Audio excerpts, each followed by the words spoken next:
I totally get it. I typically have mine are right here. Right here. It's not attractive, so I try not to use them.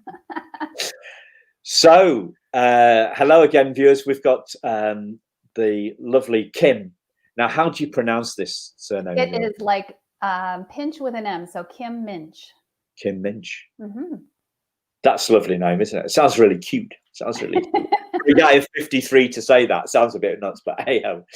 So, Kim is, we've saved for you, dear viewers, the best till last. We've been, how many sessions have we done on Back to School with Confidence? Probably done about 7 or something, 8 this week. But today's is the last one, and you're in for a treat today, because I know from looking at Kim's website, she is an absolute star in this field, and she's going to have a lot to share with you to help, because you've been through some stuff with your kids. I have. You've turned that in manure. We won't say the root. You've turned what you went through into manure to help other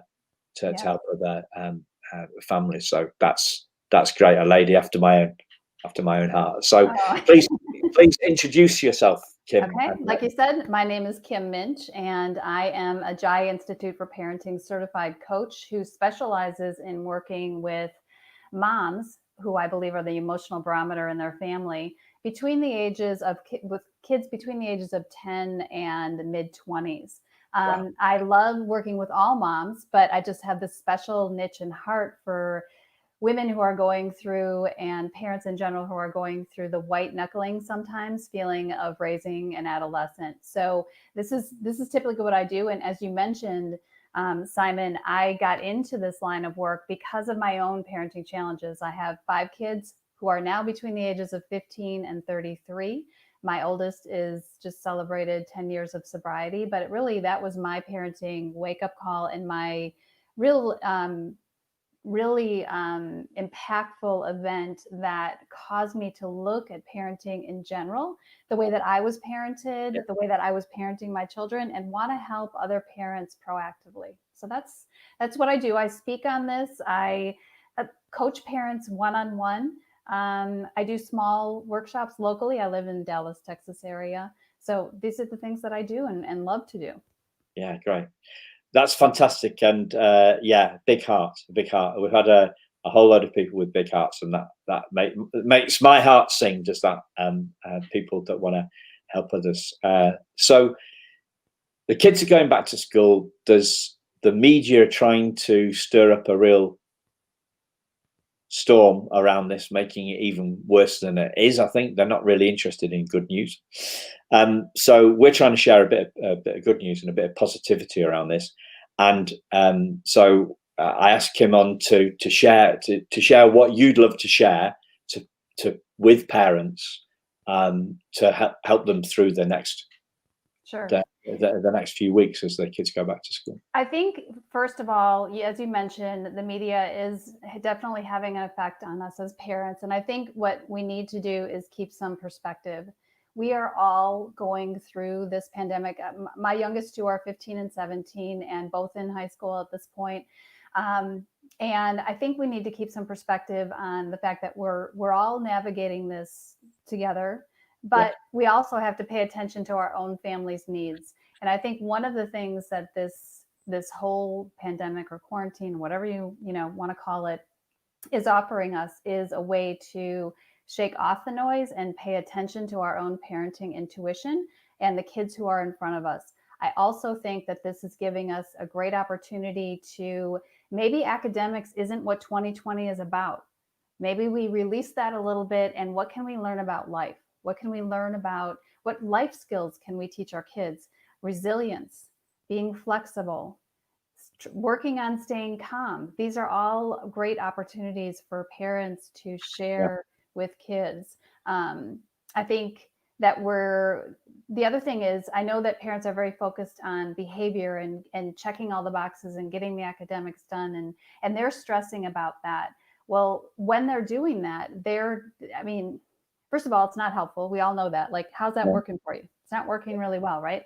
So one of the other things that I think are really important now, we've heard for years, but is parent self-care. Parents taking good care of their own emotional well-being and working to stay grounded so that they are emotionally attuned to their children.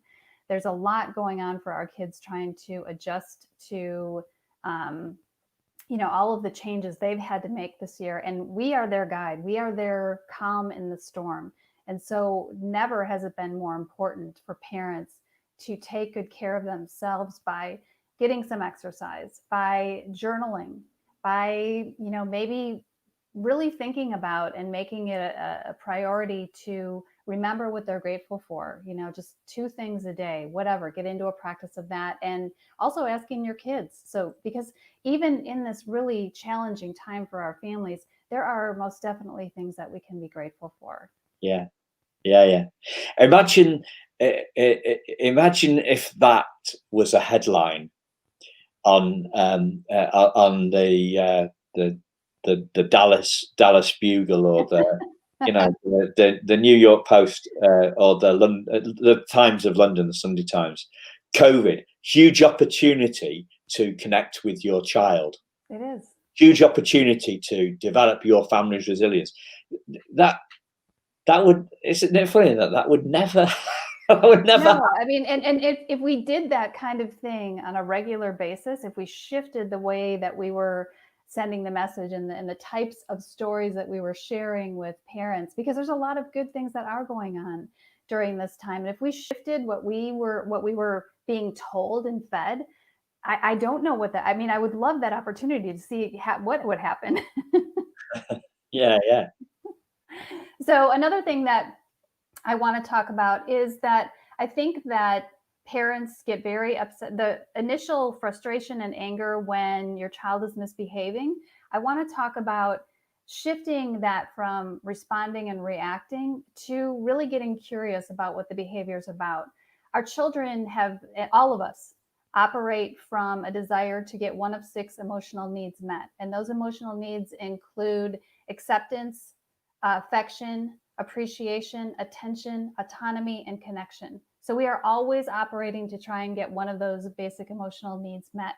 So when your child is misbehaving, of course, initially you're frustrated, you're angry, but I want parents to work on getting curious about what that behavior is, what that child is trying to say through their behavior. So no matter if your child is 2 or 12 or 22 years old, this behavior that they're showing you, what is there to learn from that? And again, getting curious with that, I think, is so important. That is like really an important message that I want to get out there. That's interesting, because one of the other guests I had on yesterday was talking about curiosity, if I can say. I'm a big fan of that. It's a questioning approach. That is how we find out what's going on for our children. That's how we find out what's going on for another adult.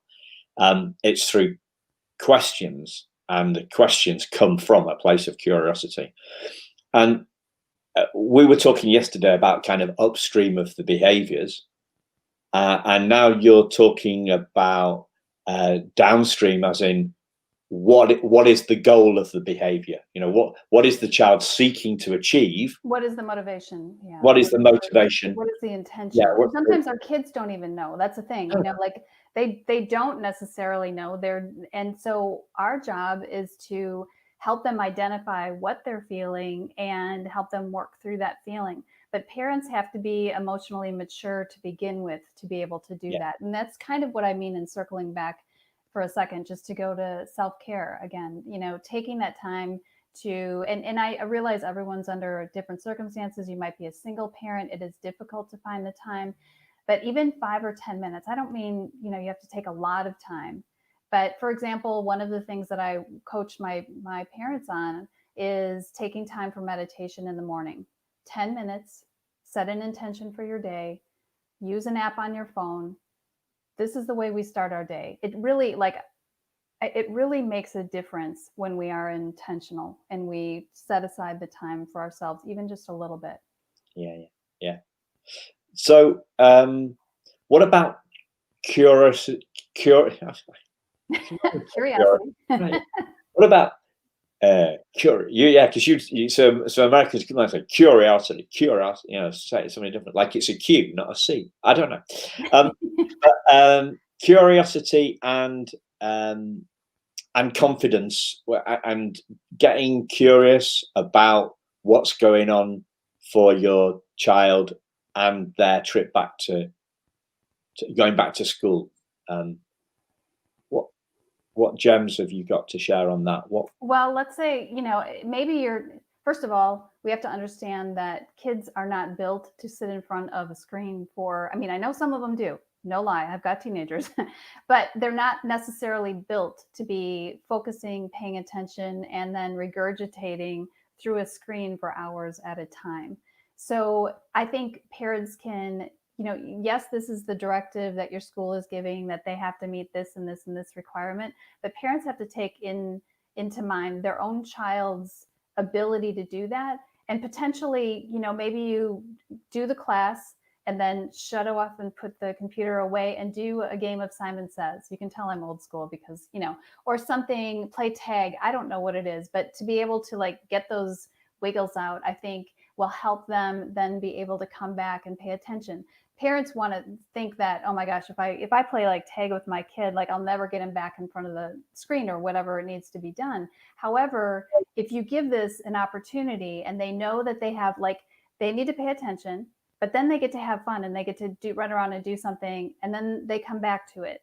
It's about getting in a structure and a routine, but really knowing who your child is and how to best serve their needs. So if your child is misbehaving, if they're not able to pay attention, if you're super frustrated with it, honestly, I think the best thing that we can do is to take a step back, calm ourselves down, do something divertive with them, whatever, maybe read a book, whatever it is that works for your child, and then come back to it, knowing that, keeping in perspective that this year is not going to be about maybe hitting every academic goal. I mean, parents, they've put a lot of stress and tension on themselves thinking that they have to meet all these things when there's so many other wonderful things that our kids can learn from this year.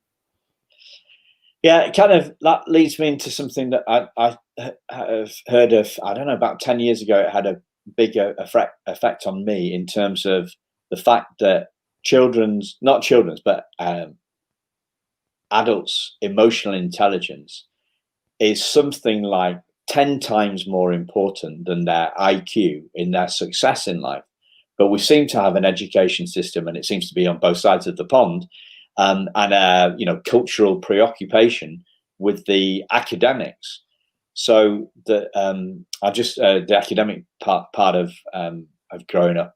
I'm just wondering, could you speak into that, perhaps? Well, again, I think that this year, like, what can we really take away from this whole thing that's gone on globally? First of all, we're all in some way, shape, or form being affected by it. Second of all, what is it teaching us? What is the behavior? What is COVID? What is this? We can look at it one of two ways. We can look at it as all the things it's taking away from us, or we can look at it as maybe we need to be paying attention and developing these other things, these emotional intelligence for ourselves and for our children. To me, that's my takeaway. But I've worked personally through some very challenging things as a parent, and it's not as if I've got all of it together and I never make a mistake and I never get upset with my kids. It's that I know I can identify with it, or I can identify it when it's happening, and I know how to work through to help myself. And that's what parents, I mean, this is a call to grow up, not only our kids to grow up through it, but ourselves to grow up through it. Yeah. And if we if we join that point back onto the self-care, be gentle on ourselves about this opportunity.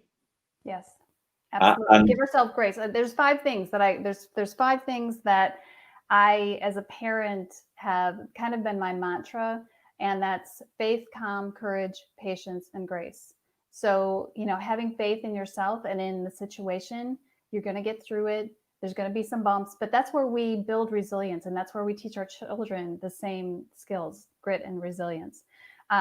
Staying calm, again, trying to minimize that outside noise and pay attention to your own unique family, these children that have come in to the world to be raised by you. Courage, having the courage to do something different, to stand on your own parenting island, to be able to say that's not going to work for our family just because everybody else is doing it. We're going to do this instead. Patience with yourself, patience with your children, and grace. I think patience and grace go hand in hand. This year is about giving ourselves grace at times, and also giving our children grace, because we're all navigating this. Yeah. Well, what do you mean by grace? Grace meaning, giving forgiveness where it's needed, forgiving yourself, forgiving maybe even your parents at times. I work with, the parents that I work with, a lot of what I do is helping them heal, recognize their limiting beliefs, and heal the challenges that they had as a child, so they're not projecting them onto inadvertently and unconsciously onto their own children. Yeah. Have you read any Wayne Dyer books? I am sure I have. I am an avid reader of many things, mostly parenting books, but self-help. I am very clear on who Wayne Dyer is. Yeah. He did do a parents book, but only did one, which is very interesting because he did loads of other stuff. He died a few years ago now. But what came to my mind was he had a very troubled father and a very troubling relationship and a very troubling early life. And the venom he carried around for his father was huge. And he went to it's a strange chain of circumstances in a man, but he went to the grave, his father's grave, to let him know how he felt. And it was a huge spiritual kind of awakening within him. Yeah. And that sounds I could put it perhaps a little bit more positively and a bit more straightforwardly than that. He ranted on that grave, and then something happened, and he had a new thought about his father, and it was like he took a 120-pound rucksack off his back. Yeah, doing that work. One of the things that I take parents through is an exercise called Looking Back to Move Forward. And it really very much is about having the courage to look back at our upbringing, because if we don't work through process, doesn't mean we have to fully accept. We have to reconcile what happened to us. We will defer to that. We will defer to that behavior with our children if we don't interrupt, if we don't recognize, see the pattern, and change the pattern, and adopt new beliefs about the parent that we can be for our children. And that doesn't mean, and this could be the parent of a 22-year-old or a 25-year-old. It's never too late. And I think that's one of the other reasons that I work with, specifically with parents of adolescents, is because I don't believe it's ever too late to develop a different connection to the self and or to our children. Wow. That's a great point to bring it into a close, I think, Kim. I think if we got down to anything more, it's never too late. It's never too late. It's my passion. I could talk about this all day, Simon. Yeah, get it. Yeah, me too. So, is it your website is the best place for people? My website, yes, reallifeparentguide.com, and it's only one L in that.